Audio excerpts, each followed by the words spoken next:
Thank you. Thanks to Stop the War for inviting me. I visited Libya twice over the past 6 months of the crisis. The first time I was on a peace mission, and the second time I was a correspondent for Press TV, and I also did some reporting for Russia Today. I left just after the so-called fall of Tripoli, and I was there during that horrendous week of the fighting in Tripoli. Dan's I think really well contextualized how the war in Libya is a war on Africa, but I'd just like to add something. Dan mentioned how NATO have been targeting the over 100,000 soldiers in Libya, but there were also thousands of ordinary men and women. There were a lot of women who volunteered since the beginning of the crisis to defend their country, and they were armed by the government. And during that week in Tripoli when the fighting began, I witnessed how ordinary men and women took up the weapons that they had been trained to use during that 6 months to defend their country. So I'm going to, as a journalist, I'm going to talk a little bit about the role of the media, and this has been an incredible media war. Dan alluded strongly to the criminalization of the Libyan government and Gaddafi. So the media said that thousands of people were about to be killed in Benghazi, but they never showed us any evidence. They said that 6,000 people had been killed by the government. Human rights organizations have confirmed that approximately 250 have died from both sides. They said that the Libyan government was attacking its own people from the air, and Russian intelligence satellites have since shown us that this was impossible. They said that the government was hiring mercenaries from elsewhere in Africa. They never showed us the evidence. Instead, we saw the videos of black Libyans and other black Africans being lynched in public squares by NATO's ground troops, the rebels, with scores of people filming on their mobile phones and Western special forces looking on. They said that Gaddafi was hated by his people, but they never showed us the 1.7 million people in a country of 6 million in Green Square on July the 1st. Or the masses in Talhouna, in Sabha, in Beni Walid, in Sirte, and across the country who demonstrated to pledge their allegiance to their leader and to the Jamahiriya. They never showed us the masses, as I said, of ordinary men and women who had accepted the government's offer of weapons to defend their families, neighborhoods, and country from people who wished to condemn them to enslavement, to imperialism. They said they were targeting Gaddafi's military forces.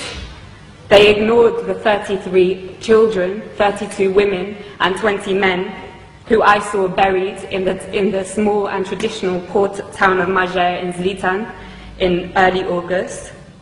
They said on August 20th or the 21st that Tripoli fell without resistance. But they didn't tell us that in 12 hours alone, 1,300 people were massacred in that city and 900 were injured. They said that Tripoli fell without resistance and that Saif al-Islam had been arrested and captured and that Gaddafi's compound Bab al-Ziza was taken by the rebels. But despite that, Saif al-Islam himself showed up in the hotel where I was trapped and took a group of journalists outside to see with their very own eyes. They didn't show us the thousands of people filling Bab al-Ziza and the streets of Tripoli waving the green flag on the night of August the 22nd. They said that Tripoli fell without resistance.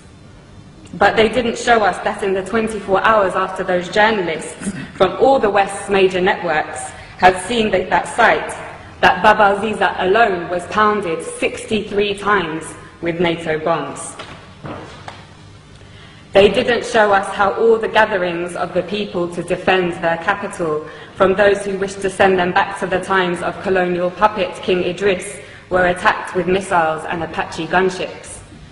They didn't show us how the brave people of Abu Slim, the poorest area in Tripoli, and the staunchest area of support for Gaddafi, resisted for 5 days until on August 24th, NATO attacked anything that moved and piles of bodies lined the streets. They told us that the country was liberated. 6 weeks later, the rebels have conceded that they won't be able to move their headquarters to the capital. And that the rebels have confirmed, I think it was today, that they won't be able to take Bani Walid, and Sirte also remains strong. So, Gaddafi, mass murderer, hated by his people so much that they would beg NATO to bomb their own country, hated so much that the capital city fell without resistance. Or NATO, mass murderer, killing the Libyan masses because they would die for their leader, just like in Tripoli. I know which one we have mountains of evidence for. In fact, there is so much evidence that even the Conservative Party's own mouthpiece, The Telegraph, has been unable to hide from it.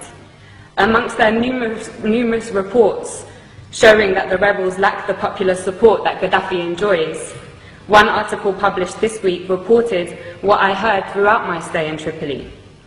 A resident of Sirte, Susan Farjan, said, "We lived in democracy under Muammar Gaddafi. He was not a dictator. I lived in freedom. Libyan women had full human rights. It isn't that we need Muammar Gaddafi again, but we want to live just as we did before." In the same article, 80-year-old Mabruka says, "Life was good under Gaddafi. We were never afraid." Again, in the same article, another elderly lady says, "They are killing our children. Why are they doing this? For what? Life was good before." And yet another says, "Everyone loves Gaddafi, and we love him because we love Libya.